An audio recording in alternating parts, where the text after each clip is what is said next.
রাজধানীতে সড়ক ও ফুটপাত দখলমুক্ত করতে আজও উচ্ছেদ অভিযান চালিয়েছে ঢাকা মহানগর পুলিশ। ১ এপ্রিল থেকে শুরু হওয়া এই অভিযানের শেষ দিন আজ রাজধানীর মতিঝিলে অভিযান চালানো হয়।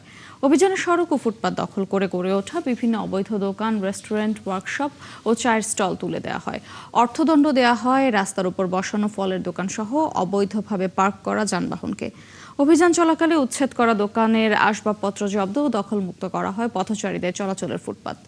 ডিএমপির স্পেশাল মেট্রোপলিটন ম্যাজিস্ট্রেট জানিয়েছেন, সড়ক ও ফুটপাত দখলমুক্ত রাখতে এই ধরনের অভিযান নিয়মিত চলবে, যেন উচ্ছেদ হওয়া অবৈধ স্থাপনাগুলো আবারও গড়ে উঠতে না পারে। সাধারণ জনগণ চলাফেরা আমাদের বিরাট সমস্যা। উচ্ছেদ অভিযান হলে আমাদের জন্য খুবই উপকারী হবে। তো হকার গতনে সরকার আয় করনে, নাহলে হকারে খায় বাঁচবে কি? হকারের বাংলাদেশের জনগণ না।